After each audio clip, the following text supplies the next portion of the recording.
Welcome back to One Winning Pod, where we're here to discuss the Ravens' defensive needs, the draft, players in it. But the Ravens said, guys, we're going to give you a little other piece of news. And he just got into town today. Social media was all over it. Odell Beckham Jr., OBJ, Alpha, is in the building. Signed 1-year contract. There's incentives, but it's a lot guaranteed as well. Using those void years. Guys, how are you feeling about this? Pretty big move. Big name, certainly. I think big move is TBD. Obviously, the last we saw him was in not the last Super Bowl, the Super Bowl before that against the Bengals, tore his ACL, unfortunately. He was having a great game, if I remember correctly. Didn't play at all last season, but so it's hard to say. I mean, I think, we just don't know his health, and you really can't know that until they're on the field, right? So we've seen the Ravens try recently with, Dez Bryant and Deshaun Jackson, and I know Deshaun Jackson much older, so it's the Dez Bryant thing, similar thing, had a leg injury, took him out for a year. Different players, different injuries, sure, but yeah, I think for myself, I have cautious optimism. As I've said before, my criteria, my hope for the Ravens this offseason was to grab a veteran wide receiver whose floor could be first half of 2021 Sammy Watkins. And I think if Odell is what he was with the Rams last we saw him, or even just, maybe not quite that good, but close, I think they got that, which should definitely help their wide receiver room. So jury's out, but I am cautiously optimistic about it. My initial take on this situation was just, this is an olive branch for Lamar. And if it works and brings him back, or at least, kind of keeps him in a good spot that he, feels that Baltimore could be a fit, if depending on whatever happens this year with the franchise tag, long-term deal, whatever, if this is a move that makes him happy, it's an olive branch. Yeah, I don't know. I'm not very high on the guy. I know others will definitely disagree. I know Coach will definitely disagree. I know he's super, super high on Odell. I think he definitely has talent. I think the injuries definitely concern me. I do think there are a lot of players on this team, I think, that'll really like Odell. It gives me a little bit of a worry, I think, just kind of like knowing his injury history and just like, I don't know. I feel like there's a lot of hype that kind of follows him, and given a lot of the injuries, it's just like, I don't know. It makes me feel a little weird, but like, at the very least, like I said, olive branch, I'm cool with it if it helps that situation. The cap, like, whatever. Like, just like I mean, this it is a lot of money, but like there are a lot of void year shenanigans that are going on. Like, it's whatever. It's a 1-year deal. Like, it's not going to be a big deal if it uses a ton of cap next year. Like, nobody cares. It definitely not the worst deal that's ever happened. Like, I mean, you guys remember Ryan Grant? Like, I know he didn't actually sign, but like 4 years, like almost $30 million for that guy. Like, whew, man, we were lucky to dodge a bullet on that one. Like, that was awful. Definitely not saying this is that deal. This is like way better than that deal. So, all things considered, like, money's fine too. Like, I hope he does well. Yeah, me too. I think it's a big deal for the locker room, which we kind of alluded to. I think players are excited to have him show up. And, I mean, it's undeniable that Lamar seems excited about this. Apparently he was actively recruiting him. He was on FaceTime with him. So, like, master negotiator over there is really, like, overplaying his hand. I mean, I really don't want to talk ill of somebody that I don't know enough about the situation. But, like, Lamar, buddy to buddy, sometimes you hire people because, like, they're better at things than you. And I'm worried that you're not the best negotiator, buddy. Like, I don't know. If you're trying to secure the bag and now you're like all like actively trying to get, I don't know. It's such a weird situation, dude. Like, this Lamar thing is just making me scratch my head. It's really weird for sure. But I mean, get on more on like the culture fit too. Like, I know, I think it was Bateman who was like, Odell was like my inspiration. And, I'm sure he's super happy to be playing with him. So, it's not just Lamar going to bat for Odell. Like, it's definitely some other players. I mean, I think, knock on wood, man. I think Odell and Bateman have kind of had some injuries in their last couple of years, but I mean, I hate to do this, but again, if we're talking off season, we're getting excited and hyped for the Ravens. If those two guys are healthy, that's a really good wide receiver duo. There's a lot of stuff that you can do with those guys. That's a big asterisk, though. Yeah. Well, the good news is that in the endless hype train that is sports media, they're saying that his knee, for being injured twice, they were able to take the same and preferred graft option, which is typically not available on a second injury, and that has led him to recover at the same timeline as a normal injury, and he didn't play all last year, so it's extra recovered, fresh legs, and I'm cool. I hope all this is true.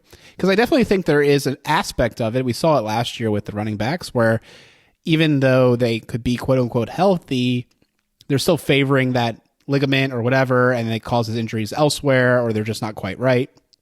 So hopefully he is really well recovered. And I still think a lot of the things that make Odell great has nothing to do with his knee. It has a lot to do with his body control and just savvy, hands, and those things hopefully are all still there. So I'm optimistic. I really like the player. It's interesting to have a player, a name like Munkin said. He was saying OBJ is a face of the NFL, a big name, star. It's interesting to have that kind of presence on the Ravens. It's an unusual move in that respect. Unusual to have void years. But if this experiment goes right, Lamar gets signed long term, OBJ could finish his career as a Raven. And they could extend him, and then these void years aren't an issue. It's just built into the new contract. So the optimistic take is this goes well, and he's here for longer than just 1 year. The less optimistic news is it didn't work out, but they took a swing and tried to do the best they could with this window with Lamar on a franchise tag potentially and seeing what they could do. Last ride. And then, there's a nuclear option. It all blows up in our face, and we're just oh well. So literally anything and everything is on the table. Maybe not everything. I as great as it would be, I don't see Odell being that guy who burned us in 2016. I think that was Netgate, or 2017. That was 2016. Yeah, 2016. Because yeah, that was. But I think it was his rookie year, right? I don't think. Was it? No, his rookie year was 2014, wasn't it? Was it 14? Oh, no, it was 14. It was Tavon Young's rookie year, which is why I remember, because Jimmy got hurt and then he got it. Yeah. Right. No, I'll never forget when his rookie year, because his catch that put him on the national spotlight.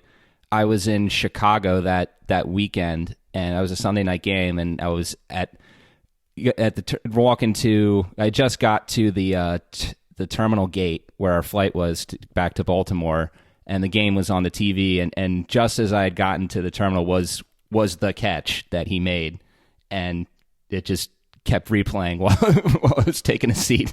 So yeah, he was definitely a rookie in 2014. But anyways, we're going to talk more about Odell at a later episode. We were talking before the show how we wanted to address the news, and I think that there's a lot to talk about here, and the guys agree with me about just the Ravens' approach to wide receiver. Harbaugh said there was going to be a different room at the end of year presser. We want to also see what happens with the draft, and it's to get a better idea of what this room is going to look like, and talk about the OBJ move and what the Ravens' plans are there. But today, we're sticking with our draft content, and we're going to shift away from the offense, which we just opened up with, and look at the defense. And just like last episode where we talked about the offense and what our first thoughts are about what players we think look good, who might be good fit with the Ravens, we have a lot of more work to do with looking at these prospects. I'd say that the lists we have are kind of half-baked. There's a lot of prospects to look through. I feel like defense is harder because there's a lot more content out on offense that's easily accessible, because obviously offense runs the league. And defense, and Alec, you can expand on this before we talk about it. A lot of questions about this group, as particularly when you're looking at the depth of these positions. There's certainly some stud guys who we're going to talk about, but harder to tell what the quality of the depth is with these positional groups. And we're going to look at that because obviously Ravens only have one pick in the top 2 rounds. So if they're going to take a swing on these guys and it's not in the first round, it's going to be one of these mid to later guys. Yeah, it's something I've talked a lot with Jason about. You know, if you look at his big board, it's accessible. If you go on his YouTube channel, you'll see it linked in his videos. There's just less draftable players this year, in his opinion. And that's a common thing. We even heard it last year. That's why the Ravens were trading out of this year's draft. They wanted to get picks, and last year's draft was such a loaded draft. And I'm kind of seeing that in certain position groups. So we're going to talk today. 2 of the things I looked at the most were corners, which is deep. Great class. Awesome that we have that as a position of need. And it's also a position of need in general in the NFL. Everyone's always trying to reload on corners. But my other thing I looked at was inside linebacker. And man, train the second pick for an inside linebacker, if that's what you're jonesing for. There's no one like Roquan in this setup. Not at all. I honestly was looking at these linebackers, and I was scratching my head. I looked at a few mocks or whatever to figure out, like, where are these guys slated to go? And no one's getting talked about until day 2. And then a lot of them were talked about on day 2. And then, like, not so many on day 3. It was like everyone's going to get picked on day 2. And I call BS because I look at these guys and I'm just like, man, none of you guys scream traits to me that, like, I really want to have you on my team. So why would I draft you in rounds 2 and 3 when I can look at these corners that have traits that are interesting, more valuable position, look at edge traits, more valuable position, the offensive positions we already talked about. I'm just looking at, like, linebackers. I'm like, these are going to fall. I think they're going to fall to day 3. I really do. And that's fine. And that's the thing I think is so cool about the draft. And, like, it makes me scratch my head so much is I'm curious to see how the NFL values it, how teams value it, what they're looking for, what flavor they're looking for different players and position groups. It's so hard to tier these guys and rank them sometimes because they're different. Like, yeah, they're all inside linebackers, but one's a thumper. One could be a Mike, maybe. Another guy is like some weird, like, new age cover guy that basically is a safety, but happens to be playing linebacker. They're all just different, and it kind of matters what you're looking to build. So very interesting draft, very interesting prospects. I think we might be at a changing point as far as, like, we were trying to talk about it last year with safeties being more advantageous, big nickel formations. It's not just the Ravens doing it, it's other teams too.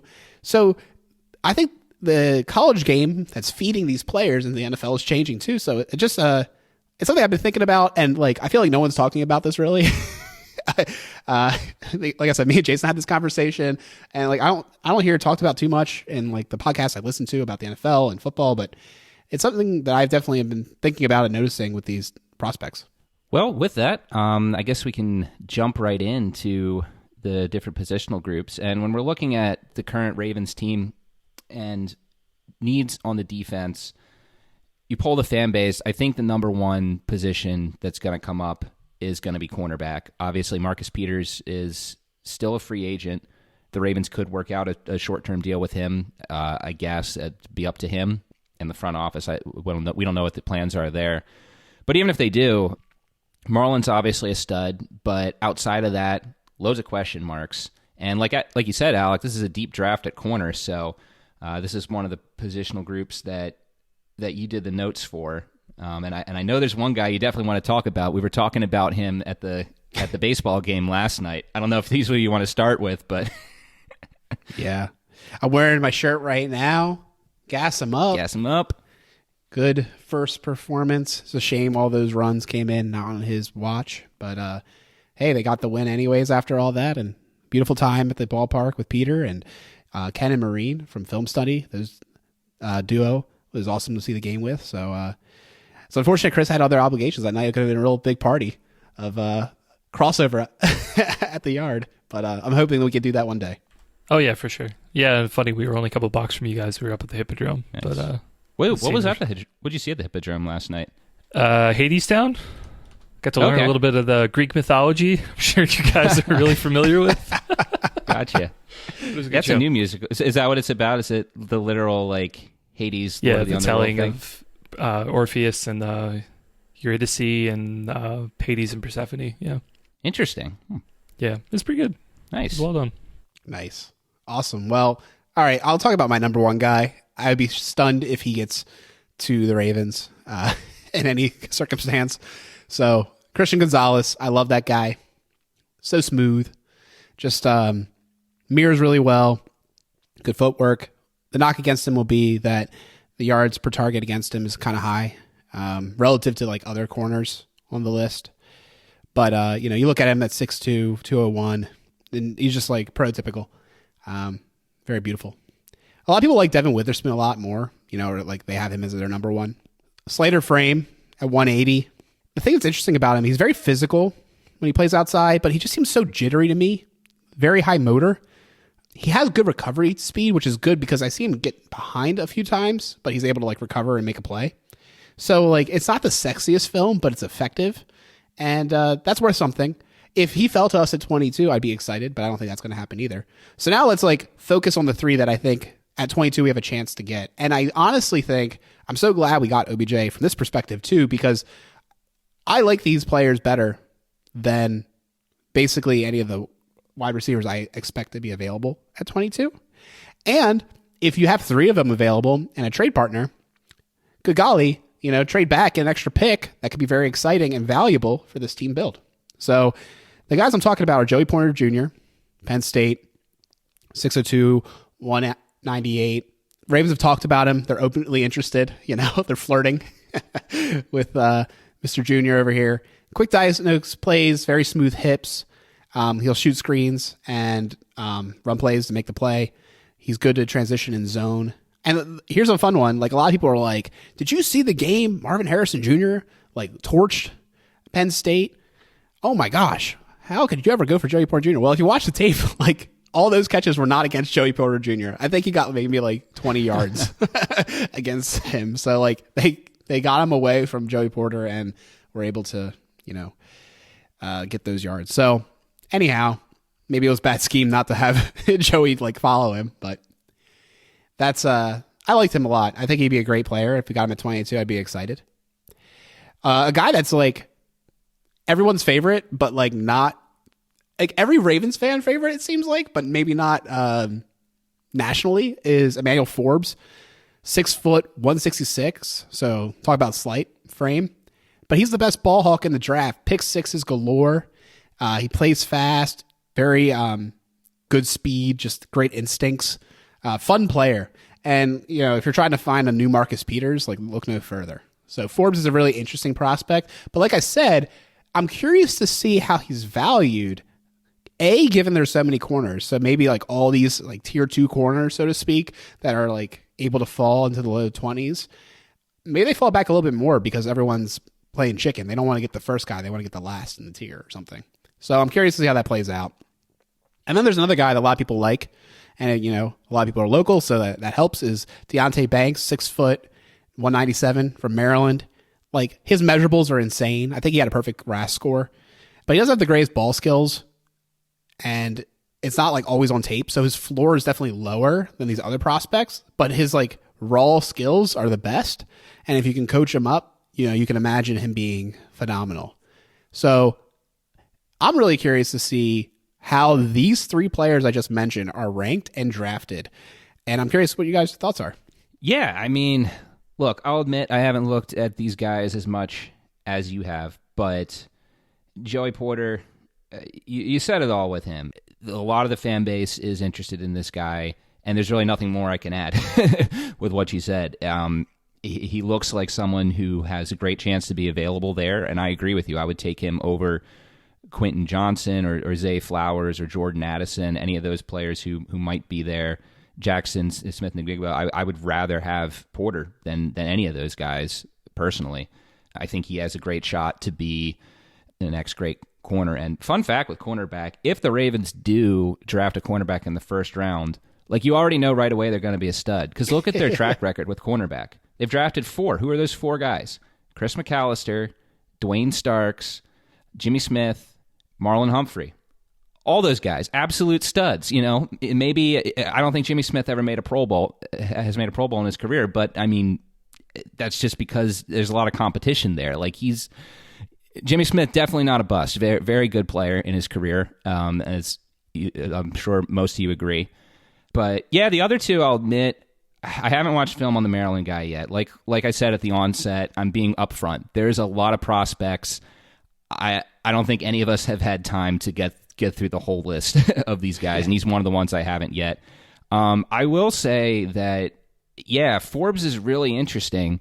You watch his tape, and like I said, he's a ball hawk. It would be great to get a ball hawk corner, force more turnovers. We got Marcus Williams, obviously. He's despite the fact that he was hurt for a good portion of last year, when he was there, he made an impact in the turnover department. But you're losing Marcus Peters, who also, before his injury, was getting you a ton of turnovers. It would be nice to improve that. It's just so interesting with him, and I'm not someone who likes to knock guys for their size, because I'm of the belief that if you can play, you can play. Like, you will find a way to use whatever physical skills you have to your advantage. That said, 166 pounds at 6 feet is incredibly slight for an NFL cornerback. Now, of course, he can bulk up. Like, NFL weight rooms, they know how to do that, but you do just wonder, like, it's feels like more of a track build, and the guy's definitely plays fast, like you said. That there is a little bit of a risk, I feel like, if you take someone there with that physique. But I mean, again, like I said, if he knows how to still be effective despite having like that disadvantage against a really one of the bigger wide receivers that you could go up against in this league, he's someone that's intriguing. But of those three you mentioned, yeah, Porter right now for me, definitely a guy who would one of my three top players that I would hope that the Ravens would use that number one pick on. One of my top three hopes of who would be there. It's funny. I always remember like Sauce Gardner being like in my head kind of has a similar build because he just looks so slim, but that's because he's so tall. He's actually 6'3", 200 pounds. So I mean, yeah, it's 34 pounds on top of this guy. So I mean, yeah, I can't imagine like putting them next to each other now. Of like, even Sauce would look pretty bulked up. But yeah, no, I mean, I agree with you guys. Porter, I think Porter's really interesting. And we know the pedigree he comes from. His dad played in the AFC North for a long time. Kind of an enemy of the Ravens. So wait, he's literally Joey Porter's son? I did not know that. Yeah. Oh man, and that's why he's a junior. Yeah, and people think the Steelers might draft him. He's a junior, but I didn't know. Like, Porter's a common last name. Joey is not like Bernard or something that no one's named anymore. It's there you go. Well, hey, you learned something. No, that's Joey. That's Joey Porter of Steelers infamy. Yeah, that's his son. So. Fun fact: Joey Porter is my least favorite Steelers player of all time. least favorite football player of all time. I don't know, that guy just. But I still really want them to draft Joey Porter Jr. How about that? Yeah, man. I was just gonna say one other guy. Like I don't think he's a good fit at 22. But if the Ravens were in a trade back scenario and like say all the players that we are in love with in the first round, all of them are taken, and the Ravens had to trade back in the second or something. Kylie Ringo from Georgia, 6'1", 207. Kind of reminds me a little bit of Jimmy Smith, honestly. And again, like, it's funny you bring up the corners that the Ravens have taken in the first round. It's funny, out of the four of them, I'd almost put Jimmy kind of below the rest just because the ceiling wasn't as high. Mm-hmm. I feel like Ringo's kind of a similar player of like, he could be a really solid player on the boundary, I think do his job well, but I think penalties might be an issue, and some, maybe some inconsistent play might be a little bit of an issue. But I think, he seems physical. Seems like a player I think the Ravens could take. But to be honest, I would only really pick him in a trade back scenario. Otherwise, I feel like they don't have a second round pick. You might have like the Giants or something take him in the second round because Wink loves to have corners like that, or some other team. But just another name that kind of stuck out to me in terms of a player I think the Ravens could find in terms of scheme fit if the pick is right. Yeah, so I was actually about to bring him up. So, you have Ringo from Georgia, very young player, so he has the ability to kind of learn some more, but he definitely looks more raw when you watch the tape. And then there's the other player, too, Cam Smith from South Carolina. Great ball skills, but the speed's not as good. He also has concussion and hamstring injuries in the past. He'll get a little grabby too. He lacks like the confidence in his speed, and I think that's my projection on him. Like I feel like because he doesn't have the best speed, he gets a little grabby, and that's not great. So these guys are more like second round picks in my opinion. Maybe in a trade back scenario, not the worst. And then you got like a wild range of toolsy players. So like you got guys like Julius Brett, 6'3", 198, aircraft carrier build. Doesn't have the greatest long speed. And also hasn't fully learned how to use the boundary, but you look at his traits and you're like, ooh, you get excited. There's also the other Georgia corner, Tyreek Stevenson, aggressive tackler, can get a little bit downhill though because of it. Very disciplined with his eyes, stand out at the Senior Bowl.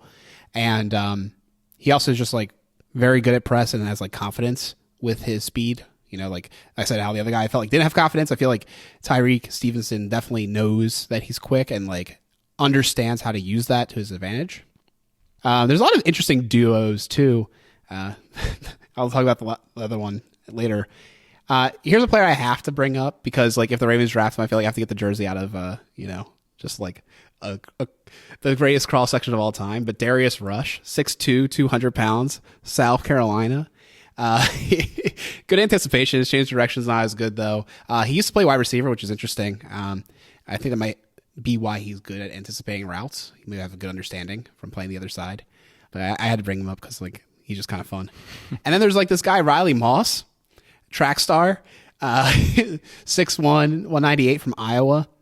Not the best change of direction and like doesn't have the best anticipation. So he's a raw prospect, but he has like all the traits and he could be really good. So it's guys like this, right? Like these guys I just mentioned that make me want to draft. I would like to draft all those guys I mentioned before, like basically any linebacker I will mention. And I think the Ravens have a little bit of a need at inside linebacker because I'm kind of hoping we get more draft capital by cashing in PQ. Like I don't want to like be mean, but I feel like he's not part of the plans, and it'd just be kind of savvy to, maybe be able to get a good pick and try to turn him into something else longer term. So maybe that's a little like not valuing what he can do for us for 1 year. I would equate us keeping PQ as a rental. How we do like in-season trades for a third-round pick, and then we get some player. Just think about that in reverse with PQ. By holding on to him longer, you're basically like foregoing a third-round pick, so to speak. So, yeah, just a little tidbit. But yeah, this corner class is interesting, and I feel like everyone I mentioned here, like very decent chance of getting drafted day 2, and the Ravens only have one pick there right now. So I wouldn't think it's crazy if the Ravens went corner. I think it'd be much, but there are prospects where if they're on the board and they get them, I'll be like, okay, I get it. And mattering how the wide receiver run goes, like maybe it makes sense. The last guy I want to bring up is Jacorian Bennett from UMD. He's the other like pairing. Very grabby, but his combine is super good. So people are going to probably look at him with his traits and think to themselves like, oh, we could work him into a good corner. And they might be right. So like I said, there's just a lot of really interesting players with good traits that you could try to make it the next Woolen of the draft. It's interesting. I was going to counter with your idea of the Ravens taking back-to-back, 2 cornerbacks in this draft with, well, didn't we just do that, last year? We got those guys here. But actually looking back on it, 2021, technically, you had Stevens and, Sean Wade, which we know what happened to Sean Wade. But so there's 2 drafts in a row where they did it.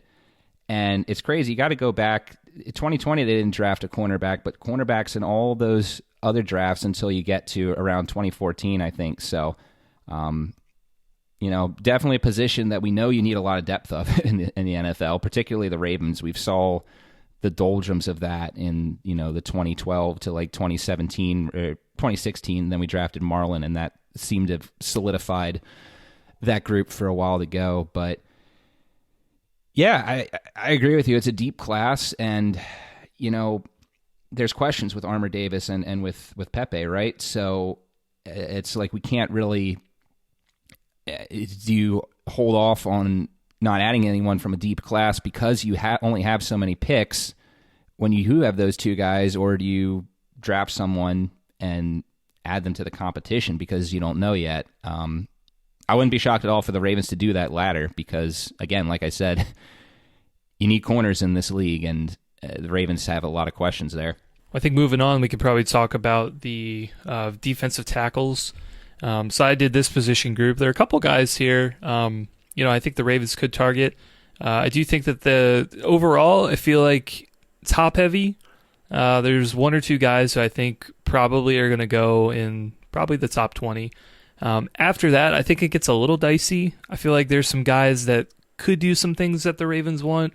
But I wouldn't say that any of these guys would be starting material. I think that they might be like a Justin Matabuke or Broderick Washington, and that they take a couple years to kind of fill into that starting role. The good news is that the Ravens don't really need to have anybody start right away. Although losing Calais Campbell, I think we saw last year with the guys I just mentioned, like Matabuke and Washington, they really kind of stepped up and had a lot of snaps in their rotations. So I think I think the Ravens would probably want to probably take a guy at defensive tackle. I don't know if they would double dip, but I certainly think if one of them's on the board at the right spot, I think that they would make a move. Guys at the top, Jalen Carter out of Georgia, I think is the biggest name. His biggest issue, off the field issues. I can't remember exactly what it was. It was a hit and run or something. I'll have to. Yeah. Maybe you guys can check in on it for me. But anyway, that's going to be his issue. Yeah. Yeah, that one. That was. They were racing. Like it was him and someone else on the team, and like the other car, the people died. Right. Okay. Like it was really bad. Yeah, it was really bad. Yeah, I think probably a player I don't think the Ravens are going to touch, regardless of where he falls. Got a lot of talent, and I know he's been still interviewing with other teams, so I think he's off the board. But figured to kind of mention him. He's kind of like the top of the class right now. One guy I'm super interested in, who I think could be a really intriguing talent for the Ravens if he were to fall, and would definitely be in the category of probably best player available at 22, is Kalijah Kancey out of Pitt. You watch his tape, I think it's just incredible. He's a pass rushing monster. Pretty undersized. When you look at his build and you're like, this guy shouldn't be playing defensive tackle. But honestly, he is the guy that you want in the middle of your defense to be able to provide a consistent, awesome pass rush. 6'1", 281 are his, traits. The other thing to keep in mind also, who also had an undersized defensive tackle, also played at Pitt, was Aaron Donald. So, I think a lot of people are kind of looking at that and raising their eyebrows a little bit of this guy could be the next Aaron Donald. Not a bad idea. I think that there are a lot of similarities between these players. And like I said, if he falls to 22, I would seriously consider taking him. I know he probably wouldn't be the scheme fit for the Ravens, just of how we play defense. But to be honest, I think the Ravens could change their defense a little bit to be able to fit a guy in like this, because he could definitely do some damage. It's funny. I think I saw a mock draft from NFL.com. Not that they mean anything. Everybody's doing a mock draft these days, but I saw one of them where he dropped to 21, and I was like, ooh, okay, maybe. Maybe there's a chance. I think it's slim. I think in reality, the Ravens probably would have to trade up to get him, or just, I don't know, something crazy would be going. There's a run for corners or some other position group or something. But anyway, other than that, there are a couple of other names of guys here. You'll see Mozzie Smith out of Michigan. To me, looks like a Michael Pierce clone. He's a really big dude. I think he can do a lot in the run game. It has some pass rush. Honestly, it's not something that really scares you. It's just kind of a high effort guy who will continue to kind of move the pocket. But in the NFL, I'm not sure how that kind of translates. I think in the college game, it just you have quarterbacks kind of scrambling a lot more and waiting to hold on to the ball. So I would be a little upset if the Ravens kind of considered him the first round. He seems like kind of a second round guy to me, so I'm not sure if he would be on the radar. Some other guys, I think in the later rounds, if you're looking at three, third or fourth round. It's funny, I didn't see him on Jason's big board. I'm kind of curious. I want to see his thoughts on this guy. But Keandre Coburn out of Texas, if we didn't have Travis Jones, I'd be all over this guy. Bigger dude, I think he's 6'1", 330 some pounds or something. But this guy's just a monster in the middle. Just is, consistently eating up double teams and providing like a good bit of pass rush. Solid tackler, can get to the QB. His stats obviously like aren't crazy. He's a giant defensive tackle, but I mean, just from the tape I was looking at this guy, like I'm like, he stands out to me. Like I said, the only reason I think the Ravens might pass on him is just we've got a guy like that in Travis Jones. So I don't know if we need to have two of those, especially with Michael Pierce still under contract too. But, if we didn't, like, I'd be all over this guy. But another guy, I think it might be interesting. He was on Jason's big board. I just looked. Gervon Dexter out of Florida. He's a little bit more interesting. His frame is 6'6", 310, so he's more like a defensive end. Probably wouldn't play at the nose spot, but maybe like at a Calais position. He's got a huge frame, obviously. I think he can put a lot of weight on an NFL weight room. I think that will, kind of get his NFL strength a little bit good. I thought he had good gap discipline. I think he uses his arms pretty well. He's able to kind of keep offensive linemen off of him. And, a good bit of speed to be able to chase backs and QBs. Like, he's not slow to be able to pursuit and everything. I think he would take a little bit more development. But like I said earlier, like I honestly, like, I think that's what the Ravens need. I don't think that they need somebody like right away to be able to contribute to this stuff. So at that point, I think in the later rounds, you're kind of looking for, you're looking for the frame. Can this guy put on NFL mass and become like a really impactful player? And you're looking for, a couple of traits and just kind of like a base to build off of. Yeah, I'm looking at Jason's board, and actually Coburn didn't make his board, which I don't know if it was a miss on his end or what, because it seems like he kind of likes him from some of the notes I see. It just says like, biggest guy on the field by far, good feet, nose tackle, and I'm not sure. So I messaged him. Maybe we'll get some real time follow up. Yeah, but it's all good. Yeah, I think a lot of these guys too, like I said, just like, may not be a great fit for the Ravens right now, just knowing what they have. Another guy, like I think kind of would probably fit in the same category is Siaki Ika out of Baylor. He's a guy I actually looked at, and originally I kind of liked. When I looked at him a little bit more, it was a little reserved because I kind of saw him playing at more of like the interior, like nose sort of position. And I think he's a guy who could provide some pass rush. Could be some guy like a Michael Pierce, of like a bigger body dude who can, is not going to be a pass rushing monster, but he can push the pocket and kind of help guys around him to be able to provide that. The one thing that kind of turns me off of him a little bit is I don't see him fighting double teams a lot. And so I'm not sure if he's a guy who's going to have strength to be able to consistently take up double teams. But at his like measurables, it was one of those where like I'm not sure if he would fit at like the defensive end spot on the Ravens. I wouldn't be too upset with the pick. I think other people are pretty high on him. But it's just kind of from what I saw, wasn't like the most impressed with his game. So he did message me. He says because he's a nose tackle only in his mind, he didn't put him on the board because he feels like it would be a little redundant.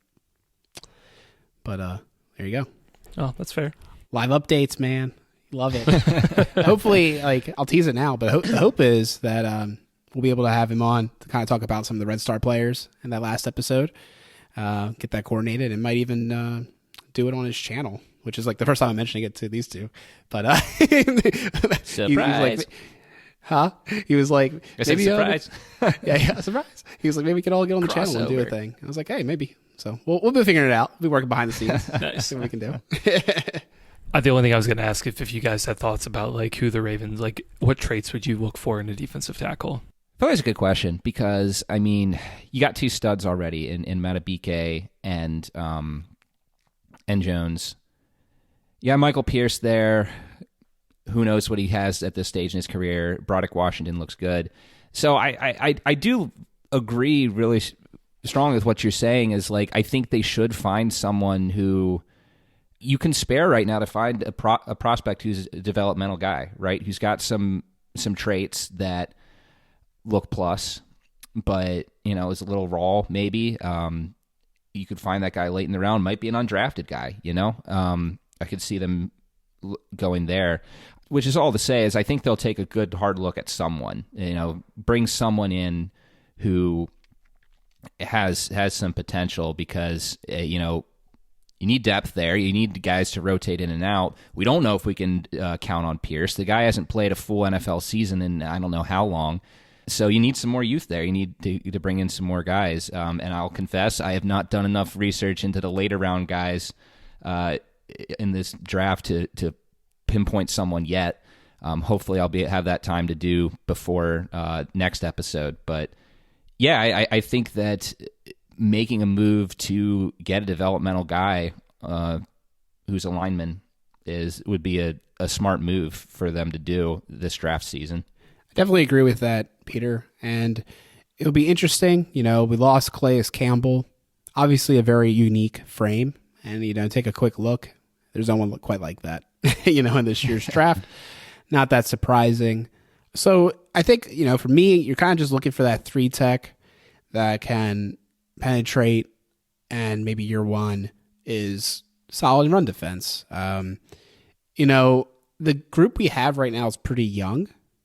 They did a decent job of retooling that part of the line.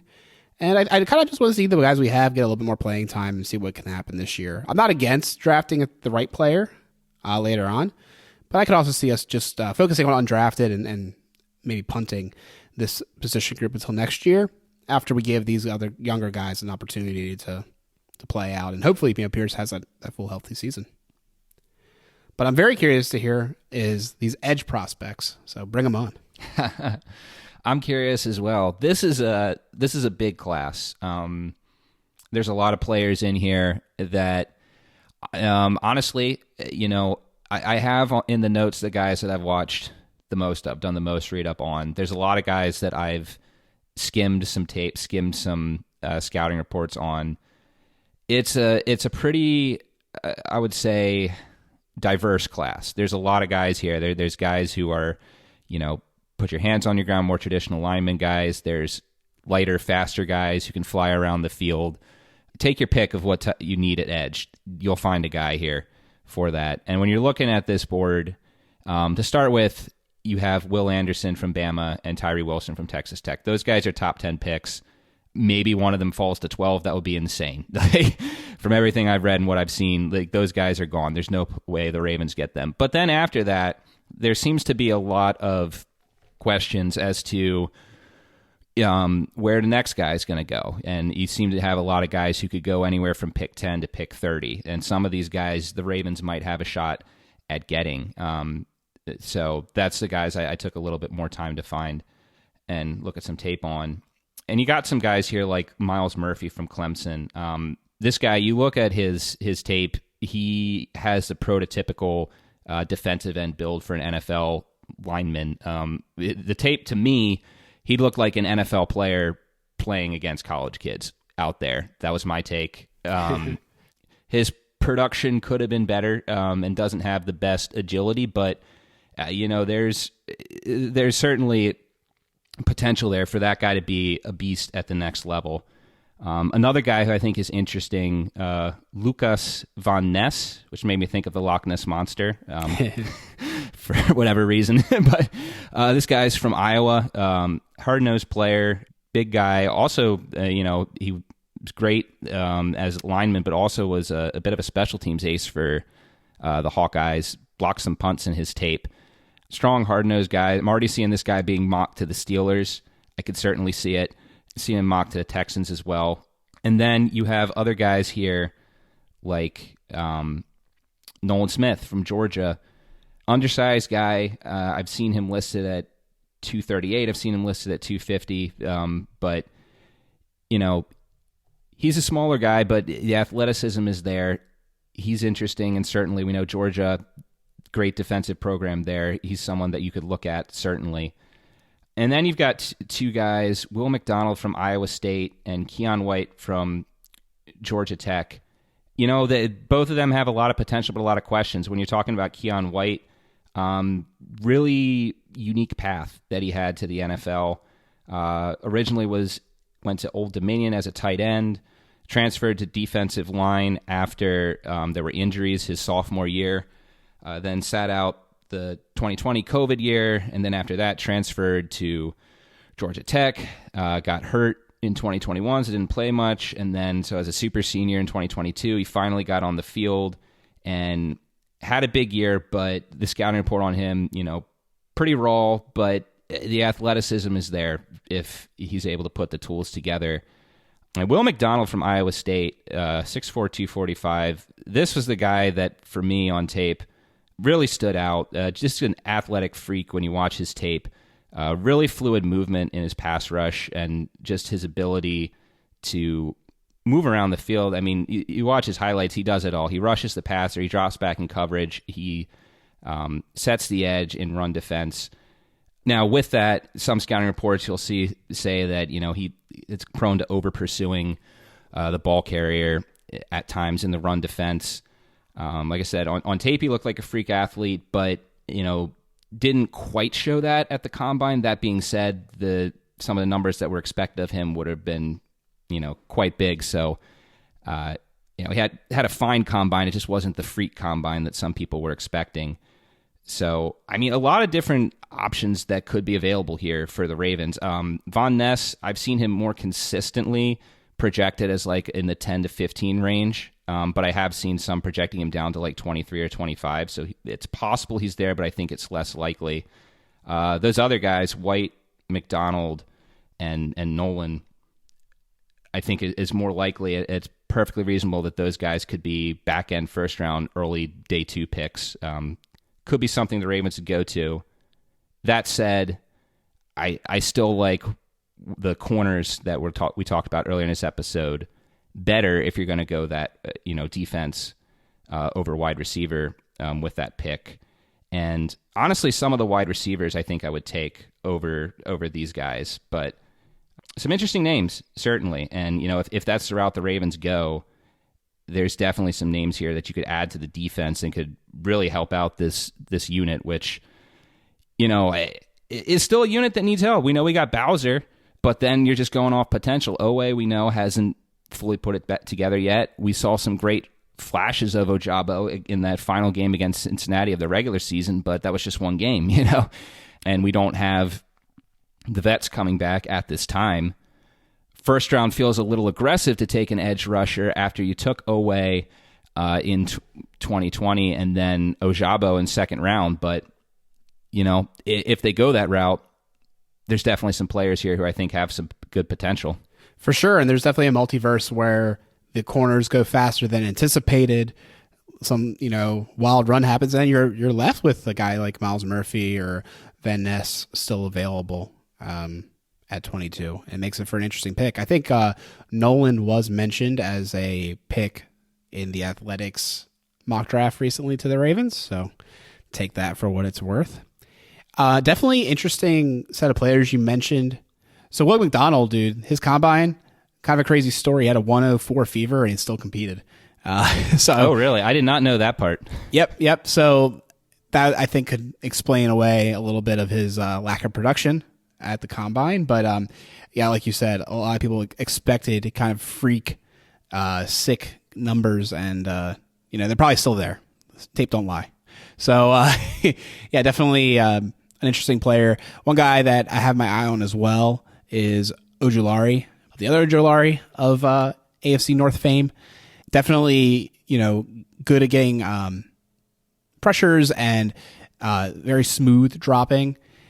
Just good bend. A really interesting prospect that I'm keeping an eye on and curious to see where he falls. I could see that him maybe like even having Sam abilities, So I think that would be a big thing too to take away is I think the Ravens would be most interested in finding another Sam because there's still a little light there. We had the issues with Bowser at the beginning of the season, and they were like trying to find everyone their brother, and then all of them tore their ACLs or tore their Achilles as well in the process. I don't know if Owe is going to be that guy or if he's just going to be better off just focusing on pass rush. So finding a Sam in the draft would be great, and there are a couple of players that have that skill set. Yeah, I was going to say two names in addition. I think I was kind of looking at a little bit. Felix Enudike Uzama is a guy who I think reports are kind of just he's a little bit more developed as a pass rusher than than, maybe like setting the edge or some other things. He'd be like a later round guy. Like I definitely would not target him at 1 or 2, but maybe like third round, maybe fourth round. He'd be an interesting guy if you want to double down and kind of getting another edge player, kind of move away to that Sam spot. He'd be interesting. Another guy I'm not exactly sure where he might fit, but he might be a guy to take a look at if he falls is Colby Wooden. Definitely a bigger guy in terms of edge, 6'5", 284. I think he'd be a little bit of an interesting guy to pull in. Yeah, I'll admit both those guys are not guys I've looked at yet, but like I'm saying, there's a lot here of guys. And I will say, though, as you get deeper into the draft, I wanted to find more guys who I looked at, like later round guys who the Ravens could look at, because we know that they've had success there. Matt Judon, obviously. We just did the late round bracket, and what three edge rushers made the final 4, right? So,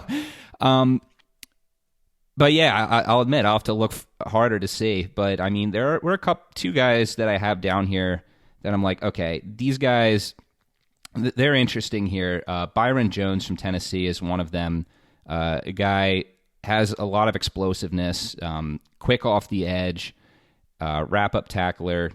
I'm not sure how his run defense is, but had a strong season his senior year, his last year at Tennessee. In their game against Florida, he forced the game-sealing interception. Florida was down 5, and he forced Richardson out of the pocket and just forced him to make a absolutely atrocious interception where no one was around. So, as we know, Alec, as the president of the Anthony Richardson fan club, that probably puts Byron Jones higher on his big board. No comment.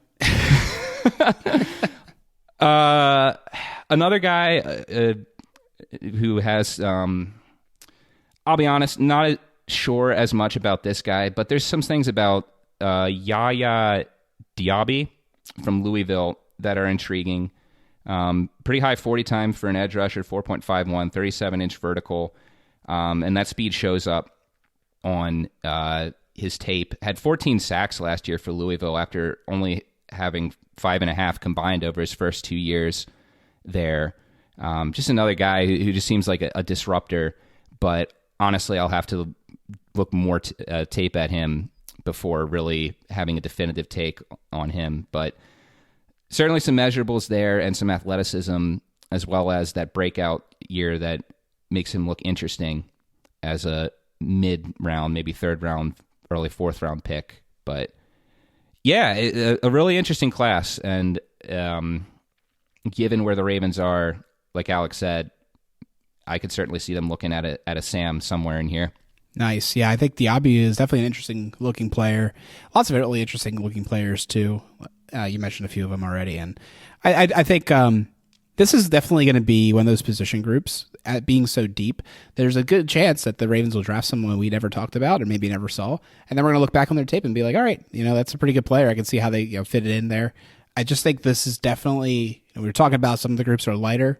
This is one of the groups I think that's not that light. It's got the depth. It's got the juice. So definitely a cool class. And again, a position of need. This is a huge position of need for every team. Everyone always wants another edge. Can't have too many. And even though the Ravens have invested a lot of high draft capital and we have a lot of ambition for these players, and there's reason to be excited, doesn't hurt to take another. Well, I kind of gave a little bit of a precursor to the linebacker group that I studied. When talking about corners, and I mean, guys, it's just pretty straightforward to me. Like I said, Roquan is by far the best, and of course, he went 6 overall or something. He was a super high draft pick of the year he was drafted, and I'm just telling you, man, there's no player quite like that in this year's draft. If you look at the boards, a lot of people think that the first one's going to get drafted on day 2, and it kind of plays out that way. So I'm gonna say wait and see for a lot of these players. But there's a couple guys I think we all should keep our eye on. And I'll start with my number one. I mentioned him on Twitter today. There was a little bit of discourse going on between Yuri and Jason, and there was a couple other people tagged. Dayan Henley, 601, 225, Washington State.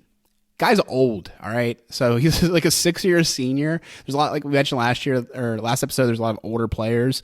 But you know, at linebacker, I don't really care because kind of similar to a running back, I don't anticipate really a second contract or a super high contract. So give me the guy that's like able to contribute day one because he has that extra experience or the extra grown man strength, whatever. And that's great to me. So I think, you know, it could be a early day 3 guy potentially. And I think that would be a good fit for the Ravens. Just strong, has a good burst of fluidity. He is pretty good at making turnovers. Lacks the long speed, but very good, like, 0 to 30, for instance, you know, in car speak.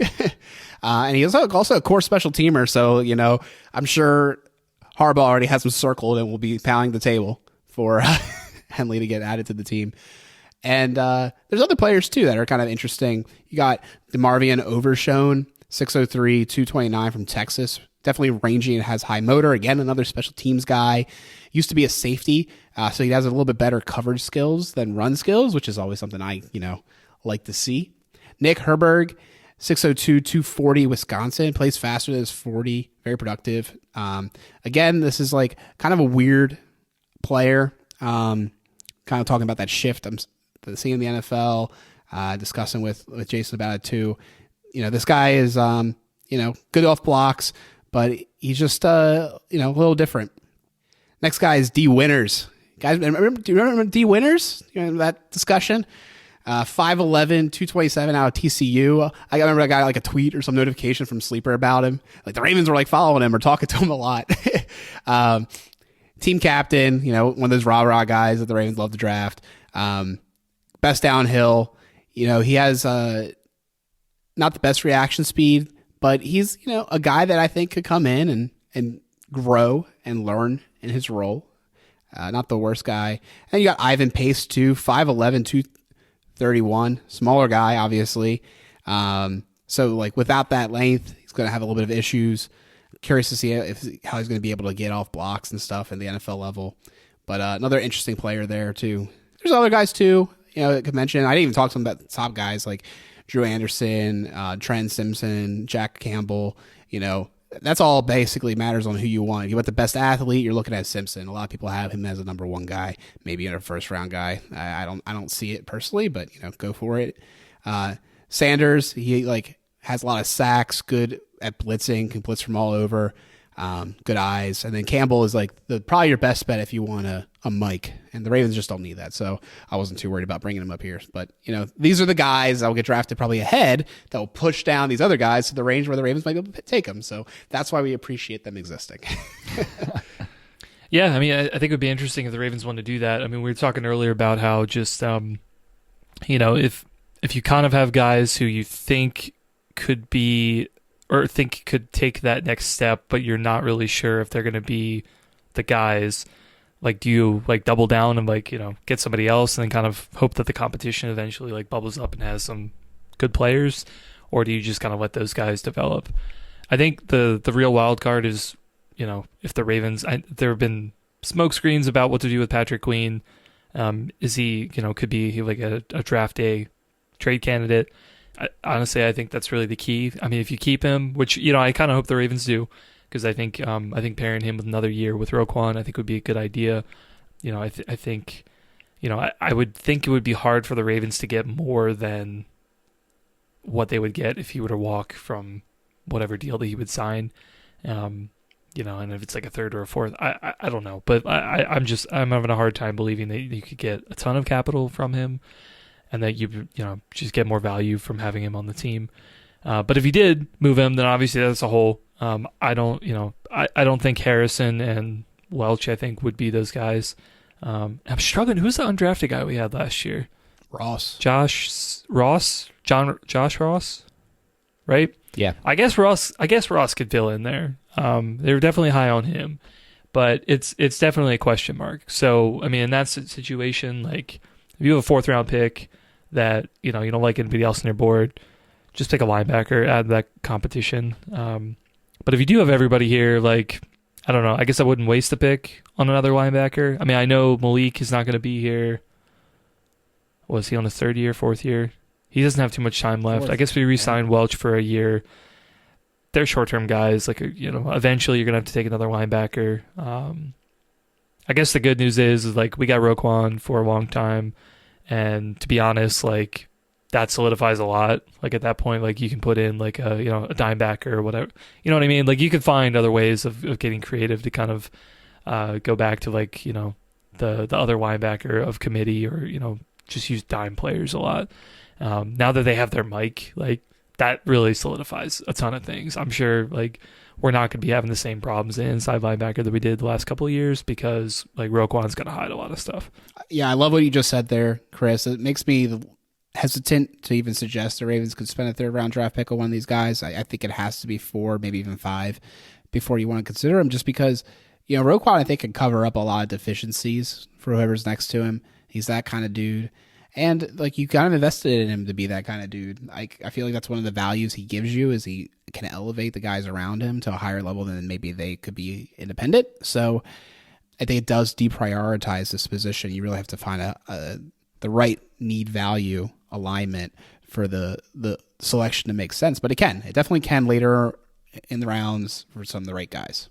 Well, to wrap things up, we will exit our discussion with the position that I think wouldn't be terribly controversial to say is the least likely position that the Ravens will draft. And that would be safety. And, it's interesting. There's a school of thought that could say, okay, sure, Chuck Clark is gone now.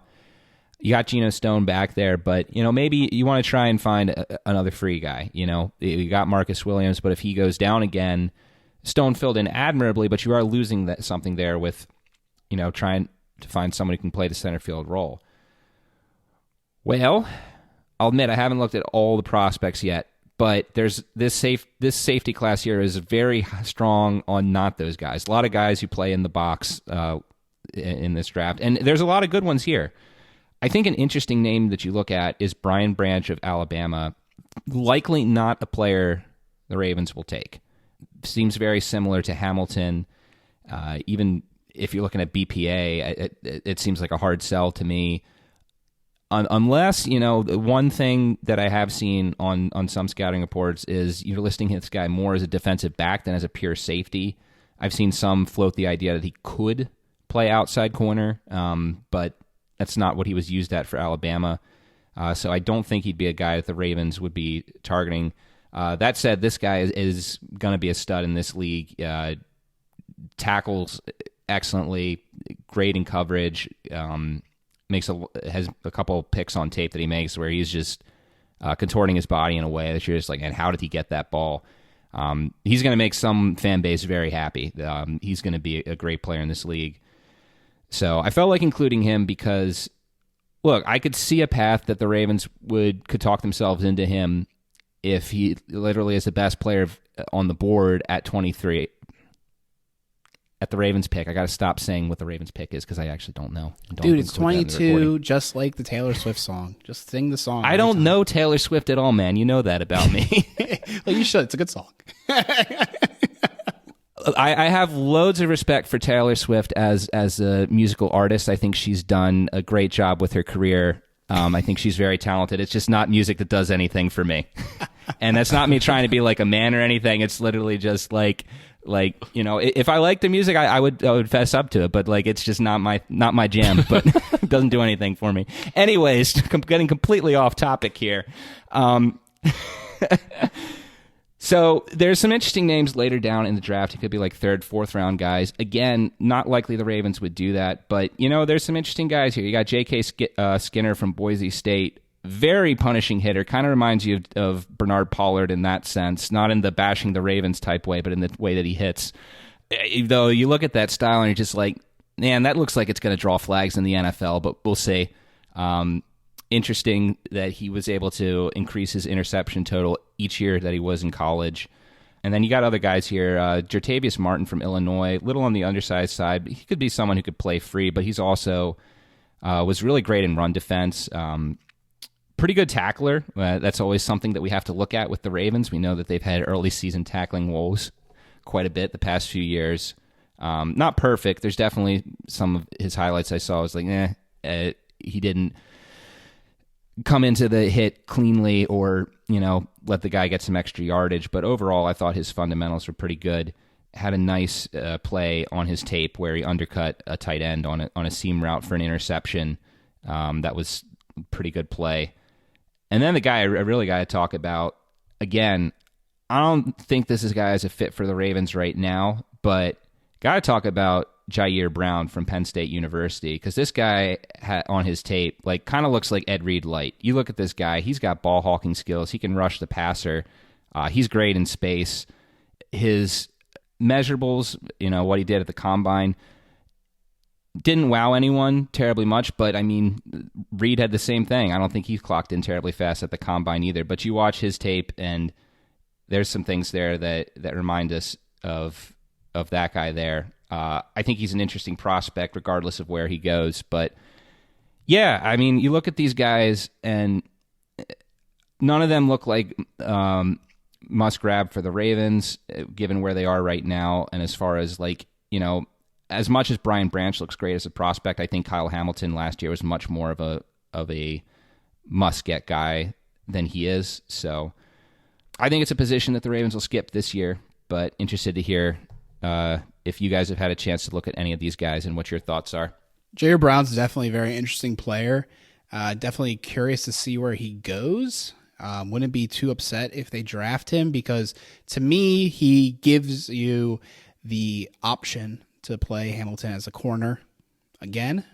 You don't need to do that. You probably don't even want to do that. It seems like the Ravens do want to play him as a safety this year, but it's an option that it gives you. So one thing we didn't really talk about when we talked about corners is trying to find a slot corner. I think something the team could really use. And I think it's just really hard for me sometimes when looking at these players to figure out who best would fit as a slot. Sure. And the NFL is changing too, where 3 safety looks is not too bad.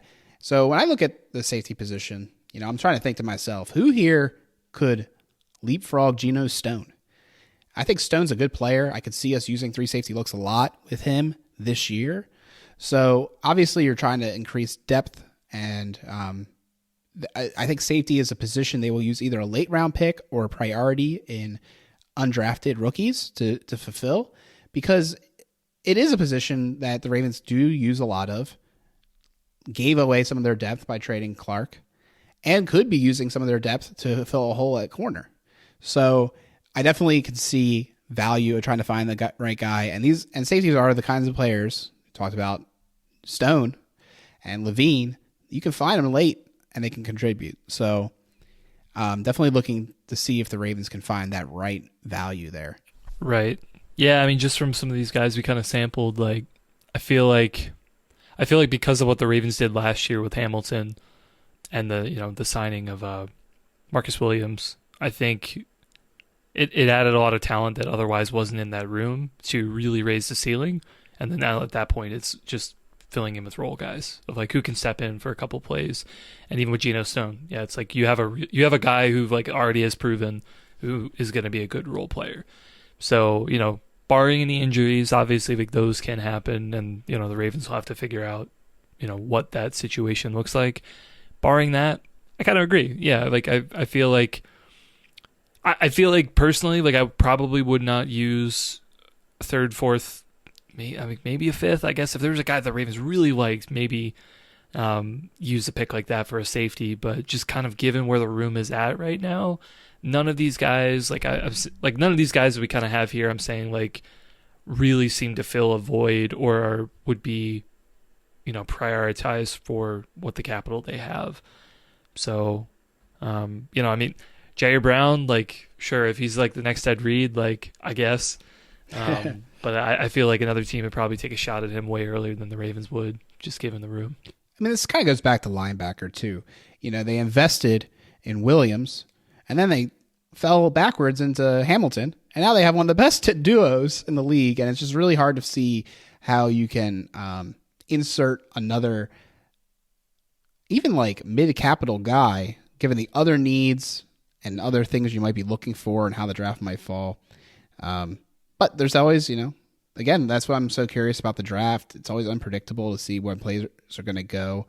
I remember last year being stunned when the Patriots went on the board and drafted Strange in the first round. Didn't think that was even possible, and then boom, it happened. So things like that happen, and then the inverse happens too, where a guy you thought was great just falls for reasons, and sometimes there's an ethical that we didn't know about or something else that we didn't know about, but always very interesting to see how the draft plays out. So we've did the last episode, and we've been doing this in the past too, of the guy that we've listed we think is the most likely to be a Raven that we've listed. And you guys let me go first, so I'll take him. It's a guy I think that a lot of Ravens fans would like, despite his parentage.